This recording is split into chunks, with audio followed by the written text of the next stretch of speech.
Fala, terráqueos! No vídeo de hoje, aprenderemos os primeiros passos para a construção de um banco de dados na prática, com a utilização de diversas ferramentas de modelagem e desenvolvimento. Para isso, irei demonstrar como baixar e instalar o sistema de gerenciamento de banco de dados PostgreSQL, apresentar um exemplo de modelagem conceitual e modelagem lógica no software BR Modelo, e ainda as funções iniciais da interface gráfica PGAdmin 4, desde a criação de tabelas, colunas, chaves primárias e estrangeiras, até a correta utilização de sequências. Então, sem mais delongas, fique esperto e simbora para a aula.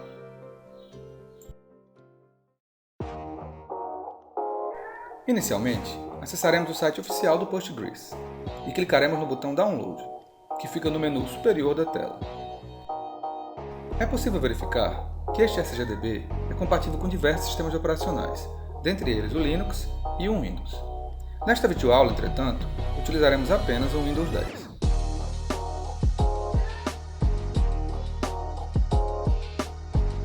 Após definir o sistema operacional desejado, vamos baixar o arquivo do instalador, sempre escolhendo a versão mais atual da ferramenta.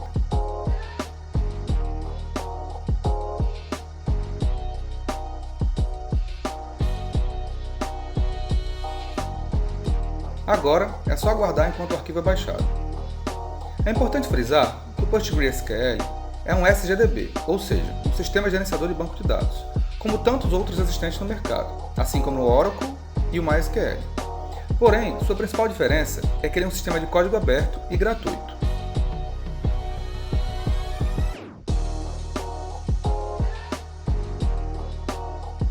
Uma vez terminado o download, vou executar um instalador.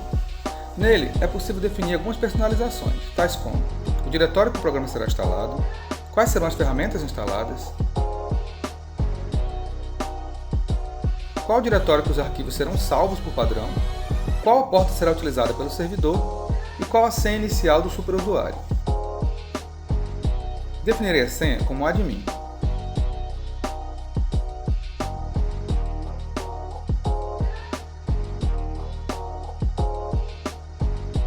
Basicamente, em uma instalação padrão, você deve clicar em Next sempre e aguardar que os pacotes sejam instalados. A instalação completa dura em torno de 10 minutos.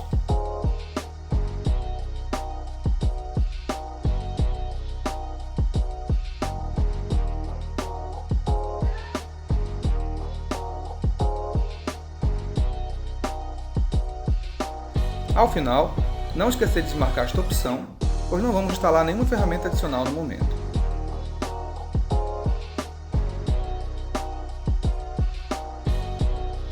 Uma vez finalizada a instalação, podemos procurar pela ferramenta PGAdmin 4 e executá-la.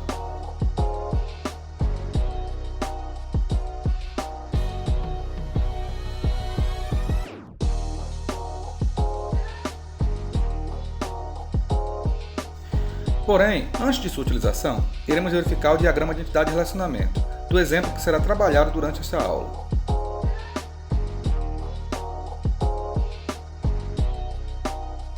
Para isso, será utilizado um programinha de modelagem genuinamente brazuca, o BR Modelo. Inicialmente, vamos observar o modelo conceitual do banco.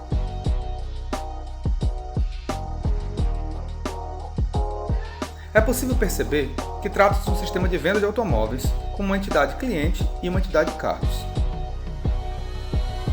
Porém, olhando com um pouco mais de atenção, pode-se perceber que a entidade cliente sofreu uma especialização, gerando outras entidades, pessoa física e pessoa jurídica.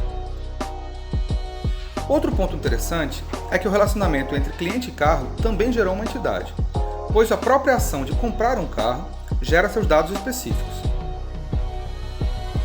E é lógico, cada entidade apresenta seus respectivos atributos.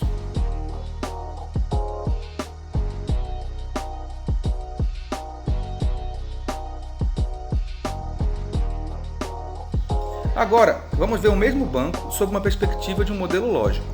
Aqui já é possível ter uma noção das entidades como tabelas e dos atributos como campos ou coluna desta tabela. A cardinalidade dos relacionamentos também fica mais evidente, sendo possível definir as chaves primárias e estrangeiras que serão utilizadas neste banco. Notem que tanto a tabela pessoa física quanto pessoa jurídica utiliza a chave primária também como chave estrangeira. Isso é possível, pois a cardinalidade entre as entidades e a entidade cliente é de 1 para 1. Isso quer dizer que, para cada pessoa física ou jurídica criada, existe apenas um cliente vinculado a elas. E para além disso, existe um mínimo de um cliente vinculado a elas. Este fato garantirá uma chave primária única a cada um de seus registros, garantindo assim a integridade dos dados. A tabela compras, entretanto, possui um ID único como chave primária, porém utiliza um outro campo como chave estrangeira. Isso ocorre porque um cliente possui de 0 a n compras, então é possível que inúmeras compras possuam o mesmo identificador neste campo. A mesma lógica vale para a tabela carros em relação à tabela compras, pois um carro pode ou não ter vinculado a ele uma compra, ou ainda, vários carros podem fazer parte de uma mesma compra.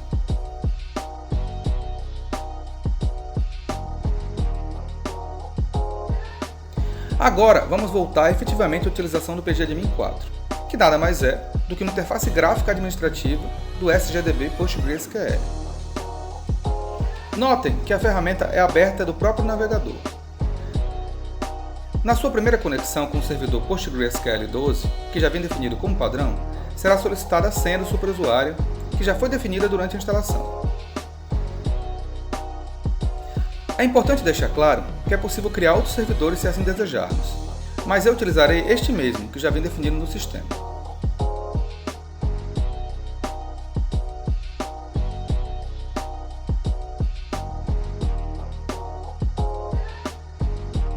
Uma vez realizada a conexão com o servidor, vamos criar um novo banco de dados, através da opção Create Database. Vou nomeá-lo como Exemplo Alto. Aqui é possível definir alguns parâmetros, principalmente em relação aos caracteres, mas neste exemplo não vou meter esses detalhes.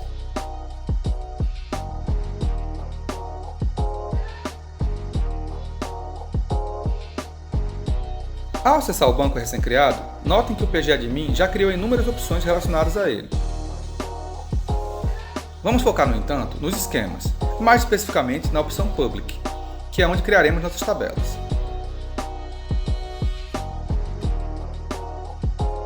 Para isso, clique em Tables com o botão direito do mouse e, em seguida, escolha a opção Create Table. Nesta primeira aba, definiremos o nome da tabela.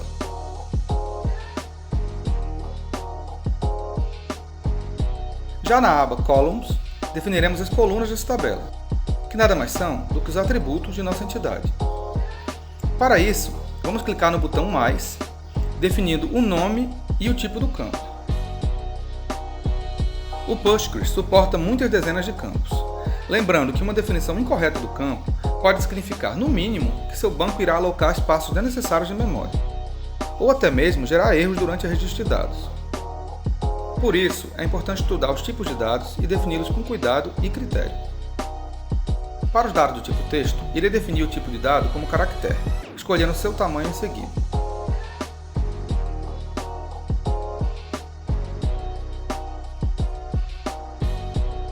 Percebam que para o telefone eu defini 20 caracteres. Já para o endereço, eu optei por 100. Isso é muito pessoal, e é muito comum escolher em 255. Fiquem à vontade.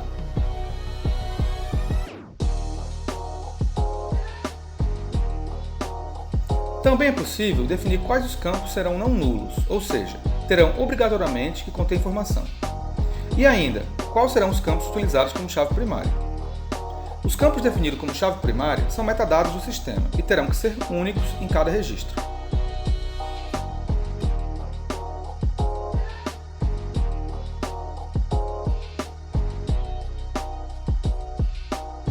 Percebam que, além de definir o campo ID como chave primária, estou criando um objeto chave primária e vinculando ele ao campo criado.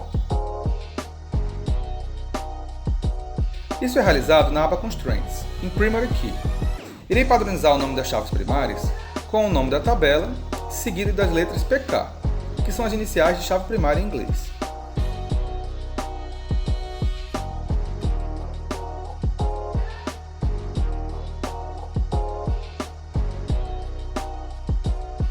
Notem que tudo o que está sendo desenvolvido na parte gráfica tem seu script gerado automaticamente.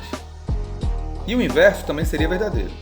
Uma vez gerados, esses scripts não podem ser modificados, mas caso queiramos aproveitá-los, é possível editá-los e executá-los através da opção Query Tool, como veremos a seguir.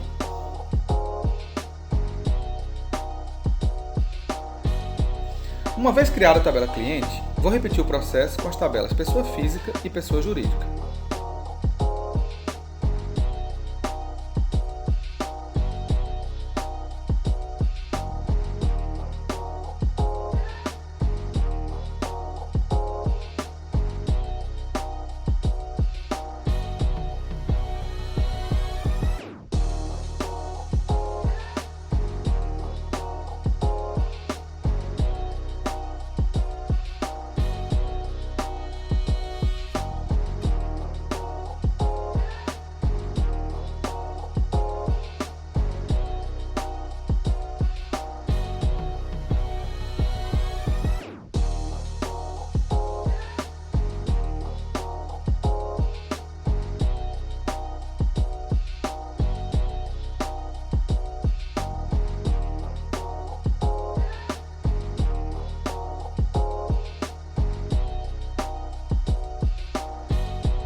Uma vez definida a chave primária, é hora de definir as chaves estrangeiras, que são aqueles registros que vinculam sua tabela a outra que ela contém relacionamento.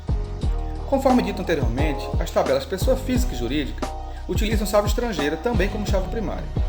No caso, o campo ID da tabela cliente. Os nomes das chaves estrangeiras serão padronizados com o nome da tabela, seguido das iniciais de Foreign Key, que é a chave estrangeira em inglês.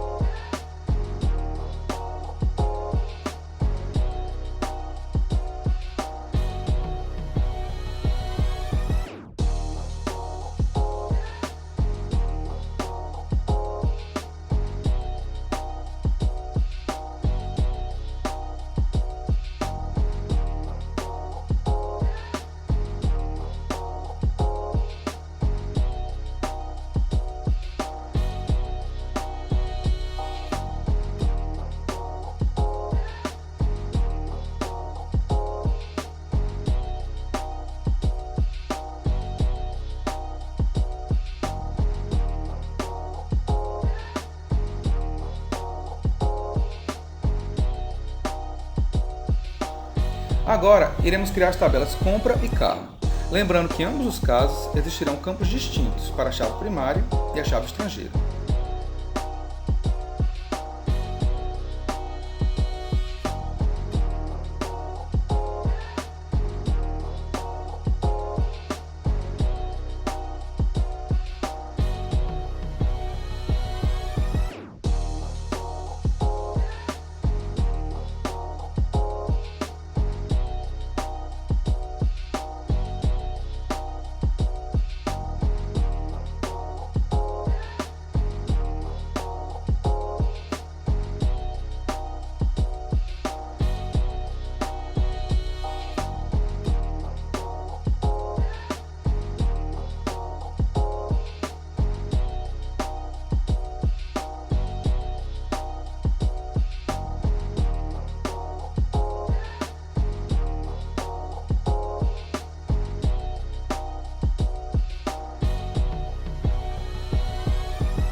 Na tabela carro, defini o campo ano como small int, que é um valor inteiro que aloca um pouco menos de espaço na memória.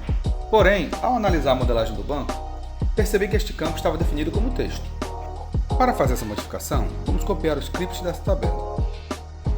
Agora, podemos gerar uma nova tabela acessando a opção Query Tools.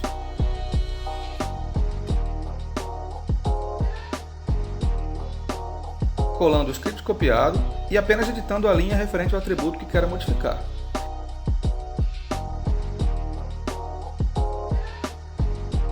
Porém, ao executar o script, percebe que o Postgres retorna a mensagem de erro, informando que a tabela já existe.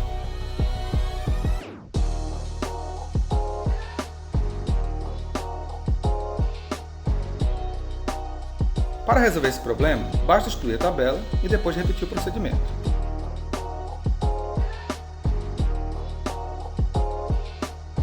E voilá! A tabela já foi criada corretamente.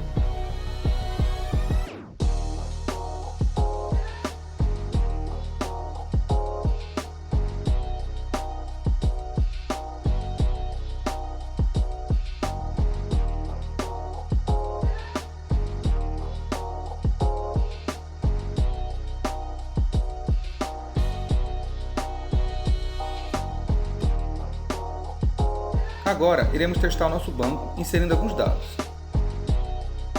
Para isso, clique com o botão direito do mouse na tabela que desejo realizar os registros e escolha a opção Insert Script.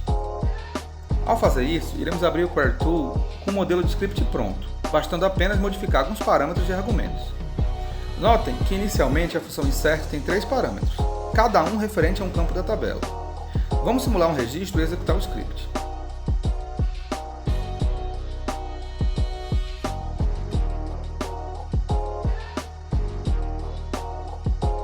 Iremos repetir o procedimento mais uma vez e visualizar os dados contidos na tabela cliente através da opção View Data.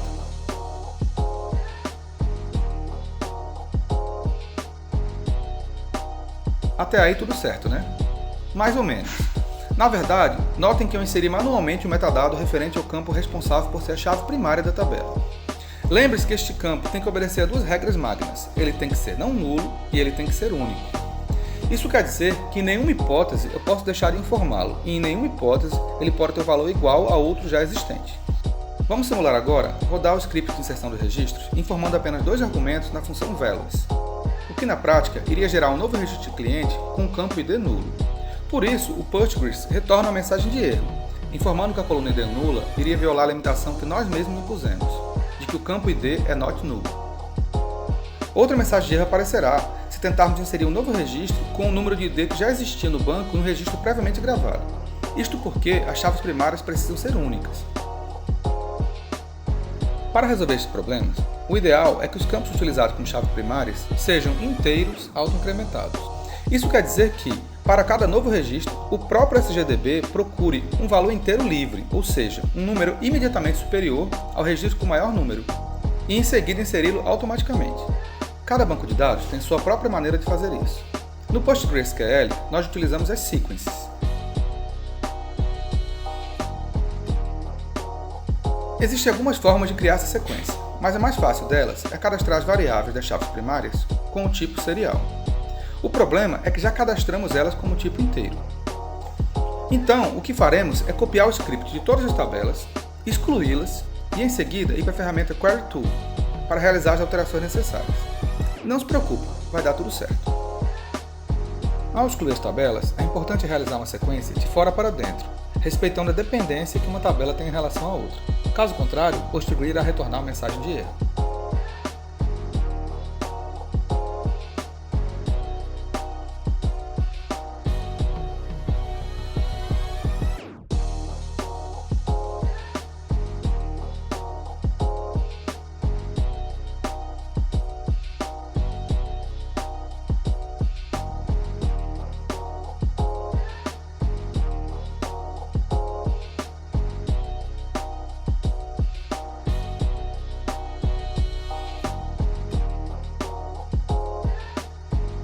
Após excluir as tabelas, iremos copiar os scripts e editar apenas as linhas que nos interessam. Neste caso, irei modificar apenas os campos ID da tabela cliente, compra e carros.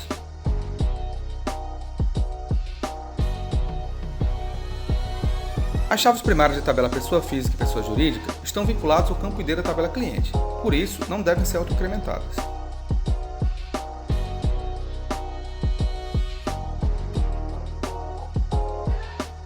Realizadas as modificações, iremos executar o script e atualizar o banco de dados para visualizar o resultado.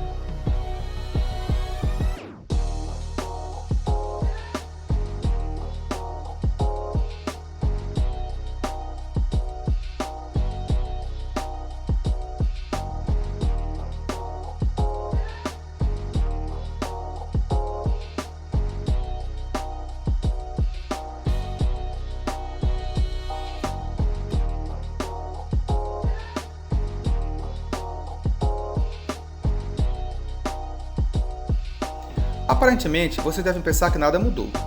Mas se olharmos com mais atenção, vamos perceber que foram criadas 3 sequências, cada uma vinculada a uma chave primária das tabelas cliente, compra e carro, respectivamente.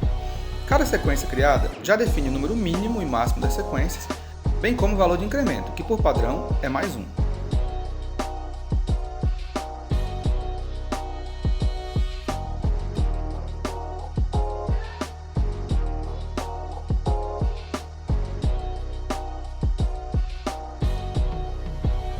Por fim, iremos rodar alguns scripts de inserção de registro, sem informar o ID, e depois visualizar os dados inseridos.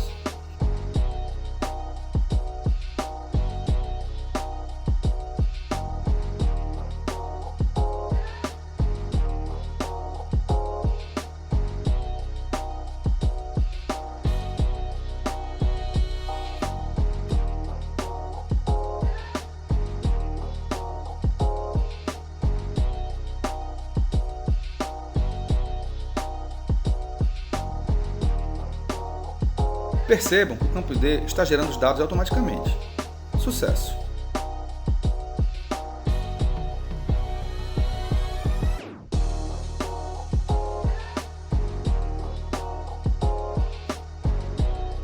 Para gravar o arquivo de banco de dados em seu computador, clique com o botão direito do mouse sobre o banco desejado e escolha a opção Backup.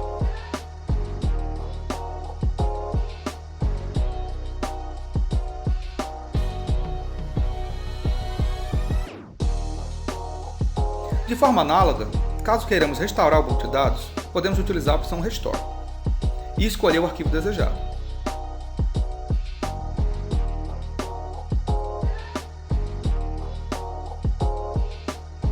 Caso não estejam visualizando o arquivo, substitua a opção Format para All Files.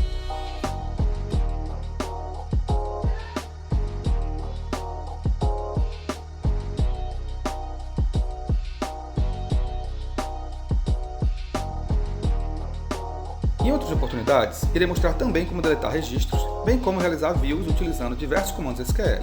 Por hoje é só.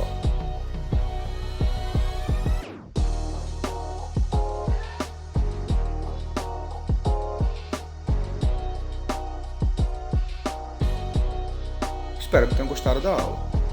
Até mais!